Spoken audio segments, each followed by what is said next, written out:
प्रिय विद्यार्थिगळे इंदोंದು ಹೊಸ कविते अभिनव मनुष्य। इस कविता का कवि का नाम है रामधारी सिंह दिनकर जी।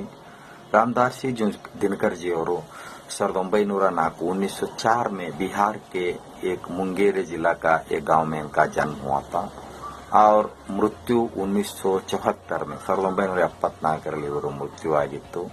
ಇವರು ರೇಡಿಯೋ ಭಾಗದಲ್ಲಿ ಕೆಲಸವನ್ನು ಮಾಡ್ತಾ ಇದ್ರು, ಸರ್ಕಾರಿ ಕಾಲೇಜಿನ ಪ್ರಾಧ್ಯಾಪಕರು ಆಗಿ ಕೆಲಸ ಮಾಡ್ತಾ ಇದ್ರು। ಹಿಂದಿ ಸಾಹಿತ್ಯದಲ್ಲಿ ಒಬ್ಬ ಒಳ್ಳೆಯ ಸಾಹಿತಿ ಅಂತ ತಿಳ್ಕೊಂಡು ರಾಮಧಾರಿ ಸಿಂಗ್ ದಿನಕರ ಇದರ ಜೊತೆಗೆ ಜ್ಞಾನಪೀಠ ಪ್ರಶಸ್ತಿಯನ್ನು ಪಡೆದಿರತಕ್ಕಂತ ಮಹಾನ್ ವ್ಯಕ್ತಿ ಅಂತ ತಿಳ್ಕೊಂಡು ಹೇಳಬಹುದು।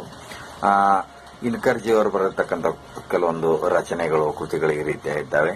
ಹುಕಾರ, ರೇಣುಕಾ, ರಸವಂತಿ, ಸಾಮಧೇನಿ, ಧೂಪ್ ಚಾಹ, ಕುರುಕ್ಷೇತ್ರ, ಬಾಪು, ರಶ್ಮಿರತಿ ಇವೆಲ್ಲ ಏನಪ್ಪಾ ಅಂತಂದ್ರೆ ಅವರು ಬರೆದಿರ್ತಕ್ಕಂಥ ಕೃತಿಗಳು ಅಂತ ತಿಳ್ಕೊಂಡು ಹೇಳ್ಬೋದು। ಇದೊಂದು ಅಭಿನವ ಮನುಷ್ಯ ಈ ಕವಿತೆಯ ಒಂದು ಆಶಯ ಏನಪ್ಪಾ ಅಂತಂದ್ರೆ ಇಂದಿನ ಜಗತ್ತು ವಿಚಿತ್ರವೂ ಆಗಿದೆ, ಹೊಸತೂ ಆಗಿದೆ। ಮನುಷ್ಯನ ಪ್ರಕೃತಿಯ ಮೇಲೆ ಎಲ್ಲವನ್ನು ಗೆಲುವು ಸಾಧಿಸಿದ್ದಾನೆ, ಅದರ ಮೇಲೆ ಅವನು ಆಸೀನನಾಗಿದ್ದಾನೆ, ಕೂತ್ಕೊಂಡ್ಬಿಟ್ಟಿದ್ದಾನೆ। ಮನುಷ್ಯನ ಕೈಗಳಲ್ಲಿಯೇ ನೀರು ತುಂಬಿದೆ, ಇವತ್ತು ವಿದ್ಯುತ್ ಇದೆ, ಆವಿ ಗ್ಯಾಸು ಇದೆ।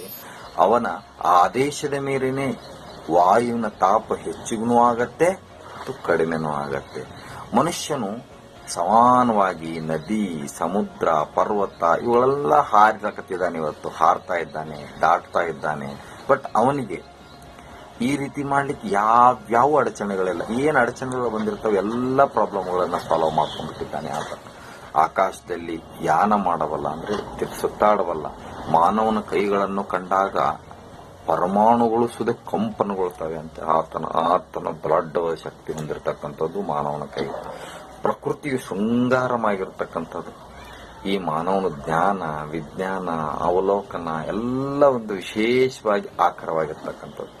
ಇವನಿಗೆ ಆಕಾಶದಿಂದ ಪಾತಾಳದವರೆಗೆ ಎಲ್ಲಾ ಸಂಗತಿಗಳು ಗೊತ್ತಾಗಿರ್ತಕ್ಕಂಥದ್ದು।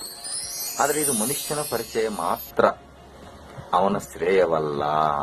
ಶ್ರೇಯ ಉಂಟಾಗಬೇಕಾದ್ರೆ ಬುದ್ಧಿಯ ಮೇಲೆ ಹೃದಯದ ಗೆಲುವು ಅವಶ್ಯಕತೆ ಇದೆ। ಟ್ಯಾಲೆಂಟ್ ಮೇಲೆ ಪ್ರೀತಿಯ ಗೆಲುವು ಬಹಳ ಇಂಪಾರ್ಟೆಂಟ್ ಇದೆ।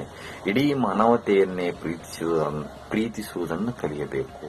ಇಡೀ ಮಾನವ ಜನ್ಮವನ್ನೇ, ಮಾನವ ಜಗತ್ತನ್ನೇ ಪ್ರೀತಿಸುವುದಂತೂ ಕಲಿದಾಗ ಮಾತ್ರ ಅವನಿಗೆ ಶ್ರೇಯಸ್ಸದೆ।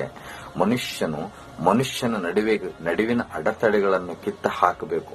ಒಬ್ಬ ಮತ್ತು ಇನ್ನೊಬ್ಬ ಮನುಷ್ಯನ ಮಧ್ಯೆ ಇರತಕ್ಕಂಥ ಅಡೆತಡೆಗಳನ್ನು ಕಿತ್ತಾಕಬೇಕು, ಆಗ ಮಾತ್ರ ಅವನು ಜ್ಞಾನಿ, ವಿದ್ವಾಂಸ, ಒಳ್ಳೆಯ ಮಾನವನಾಗಲಿಕ್ಕೆ ಈಸಿಯಾಗಿರ್ತಕ್ಕಂಥ ಒಂದು ದಾರಿ ಎತ್ತಿಕೊಂಡು ಹೇಳಬಹುದು। इस कविता में अभिनव मनुष्य की कविता में कुरुक्षेत्र और 60 सर्ग से यह कविता अभिनव मनुष्य को चुनाया गया है। इसमें आधुनिक मानव तथा वैज्ञानिक युग के मानव का बारे में विश्लेषण किया जाता है। यद्यपि मानव ने प्रकृति पर हर क्षेत्र में विजय प्राप्त कर लिया है, तथापि उसने आपसी में मानवता को वो